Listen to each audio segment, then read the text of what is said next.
Hey guys, welcome back to another episode of Ocarina of Time.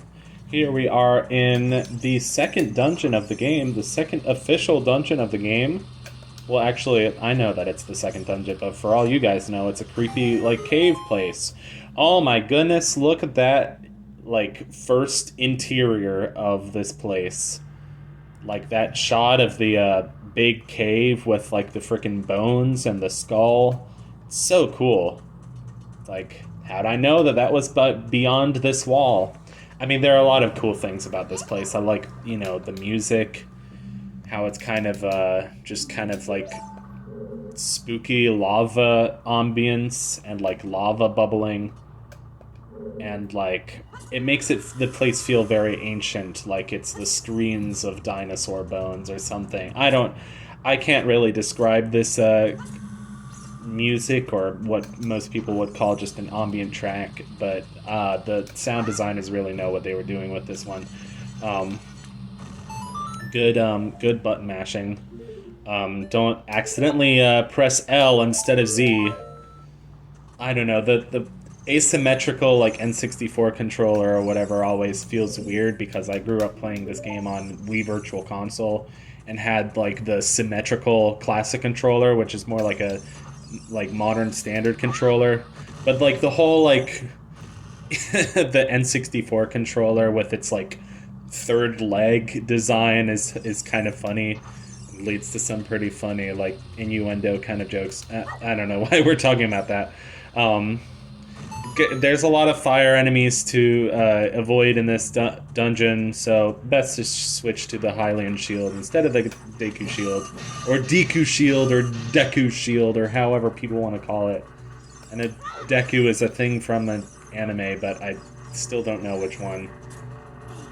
Just like I know that Vegeta is a thing from DBZ. DBZ, as the cool kids call it. I like this. This is so stupid. Like, every time you step on the switch and then step off of it, there's, like, a cutscene that, like, zooms in on the door and, like, the bolts going up. But I guess this is, like, the first 3D Zelda game and the first time you have, like, an actual dungeon with those sorts of puzzles, so, yeah. Speaking of Zelda-like games, Anodyne is so good. I can't wait to play that game on my channel. Especially because I love games that are a bit stranger and have actual profound messages. I mean, I guess you could say Ocarina of Time is profound, but the way Anodyne is Anodyne is vague enough and it's about everyday struggles of like an everyday person, but like the whole game is taking place in like their dream, which I wish I could make a video about, like video games that take place in dreams, because I think that's a cool thing. Like, you got Hypnospace Outlawed, Yume Nikki, Link's Awakening, Anodyne, yeah, I don't know. Shout out in the comments if you think of any other ones. Oh, well, Jimmy and the Pulsating Mass, of course. I just got done recording a Jimmy and the Pulsating Mass video. I know people don't necessarily watch my videos in the order that I uploaded them, but the last thing I recorded was Jimmy and the Pulsating Mass Part 49. And I was recording that just a few minutes ago, and then I made a cup of tea, but my throat still feels really damn tired, so I'm gonna drink some more tea here. I like those Lizalfos. They're so stupid, but they're such a great Zelda enemy. Especially because like the way they attack is so predictable. Like, it's really easy to get into the rhythm of like they attack you and then they jump away and then they attack you, and like, I know exactly when to like flip my shield up. These guys, if you lose your Deku shield early on in the dungeon, these guys become impossible to deal with.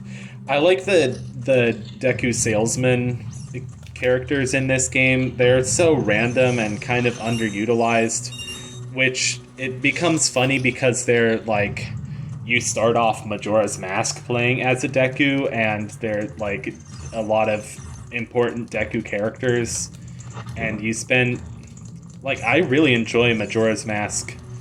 Like, I I don't know. I enjoy this game, and I enjoy Majora's Mask for different reasons. This game is just more nostalgic, but Majora's Mask is the way you control as like each of the 4 forms is so satisfying.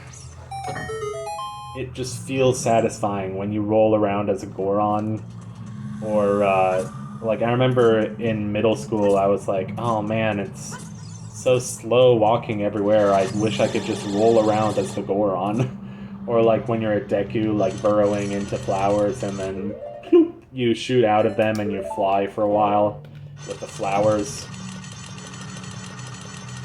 I like button mashing and doing stupid crap. So I like how it was button mashing so fast that there are a few frames where like it didn't animate him moving. I don't know, a lot of boring waiting around for bombs to blow up. It's not the most exciting gameplay, but it sure beats, I don't know, Sleep by Andy Warhol or whatever that movie that's like 6 hours of a guy sleeping. Anyway, speaking of which, I could really use some sleep. Or maybe just some more sunshine, I don't know. Is it true that sunshine gives you energy, or boosts your mood, or whatever? Oh, here's one of my favorite parts of this whole dungeon. I'm glad that bomb was close enough to actually work. This place feels so, like, claustrophobic. That's, like, the best way I can describe it. It always makes me laugh when, like, an enemy is frozen on the screen, like, during one of those cutscenes. Or like a stupid, like a rupee is frozen above the air, above your head. Like, there's so many stupid moments like that in this game, and they always make me happy. But yeah, this place feels very, like, hot and dry and claustrophobic. Like, you're just going through endless tunnels of, like, deep inside the earth, the bowels of the earth, and, like the dinosaurs are screaming. Again with the fucking dinosaurs, I don't know. Anyway.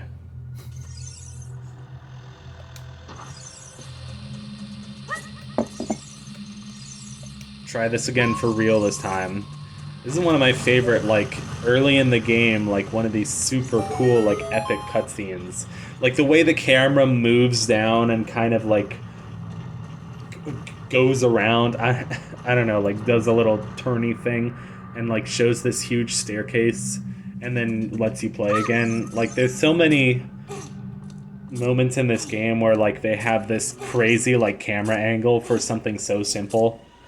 Kind of like in Mario 64 when, what am I looking at? Oh, there's a Skulltula up there. That's not something we can get to yet. Which is kind of annoying. You can't get all the Skulltulas in here on your first run through. Although there is one over here, so yeah. Kill this guy. I don't know. So I do have arachnophobia, but I never found the spiders in this game or the Skulltulas to be that scary. Mainly because they're not that realistic. Also, I have a thing about, like, spiders, like, the thicker the legs are is what bothers me. So if a spider has, like, really thin legs, I'm like, okay, that's not so bad. If they have, like, those thick, hairy legs, then, I immediately start getting the ick. I don't know, I just have an irrational fear of spiders.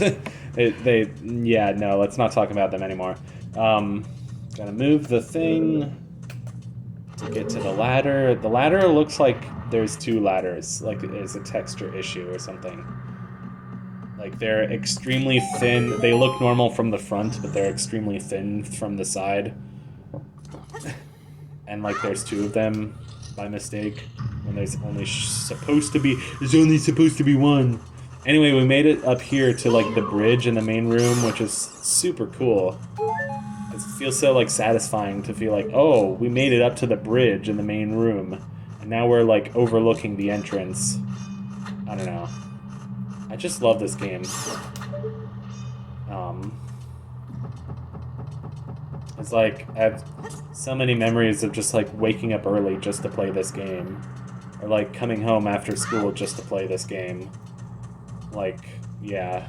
Anyway, I mean, I'm sure a lot of people are like that, but the thing is, this game came out in 1998, so a lot of those people are older than me. But like, I can still appreciate this game because when I was really starting to get into like the classic Nintendo video games, I was playing a lot of them on Wii Virtual Console, and so I was able to, you know, appreciate this game for the first time in like 2012, 2013, and it was still really special to me because, I don't know, I love this game. Anyway, jump over there. I'm glad that worked. And then this is super annoying. Red rupee. Cool. I noticed that it's funny that like they have in this game and Majora's Mask, they have I think it's green for 1 rupee, blue for 5, red for 20, purple for 50, and I don't think they do 100. Or what's gold? Is gold 200? I was gonna say silver, but then I remembered silver don't actually really count. They're more puzzle solutions, like, you know, more kind of like red coins in Mario.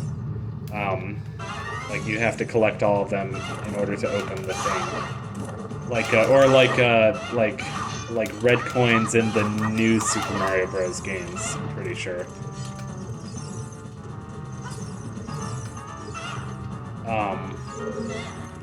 Lost my train of thought. But yeah, they don't seem to do 10, like yellow for 10 until like Twilight Princess. So, not a very profound observation, but just my observation. Anyway, I like how, so if you go over to like that super thin platform, I also love this, like, I love how this room kind of reminds me of like the dinosaur animation from Fantasia, like that whole thing.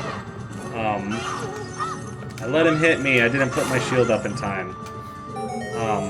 So if you go over here and you're like, oh, do I want to risk going out on that thin platform just for 2 hearts? And the thing is, they made this room so huge when it's really just for one Lizalfos fight. But then you go over here and you realize that you're directly above the room where the first Lizalfos fight was.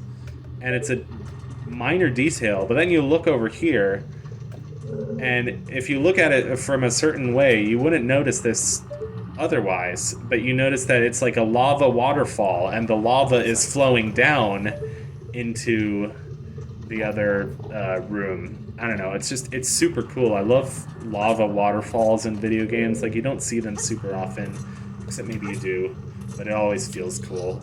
It feels just like really epic. Yeah, I don't know. I've been reading some of the Anne McCaffrey books, like the Dragons of Pern and that series. And one of them is called Dragon Quest. Not to be confused with like the old NES game Dragon Quest, like the old RPG with the blue slimes in it. But yeah, they're pretty good books. I kind of, part of me kind of wishes that they would, like, you know, make them into a movie or something. And like, old people always make fun of us for like wanting books to be made into movies, and I'm like, yeah, but the movies, you can actually look at it instead of having to picture it. And maybe I'm just young, but like I'm bad at picturing stuff when it's just words, especially when it's like a sci-fi series, and you have to like read the entire series to understand like little minor things, or like you have to like look at the map in the beginning of the book to understand how the world works, or like there's all this like in-book lore of like, you know, how the for example in the McCaffrey books, how like the what they call thread is actually mycorrhizoid spores, or like what they call dragons are like, you know, a fictional like lizard species on like a fictional planet, and how it's like this. It's cool because like she puts like dragons and sci-fi together to combine this, like to make it feel like it's past and future at the same time, to give it this kind of a mythical feeling, but like also blend it with sci-fi. I think it's really cool.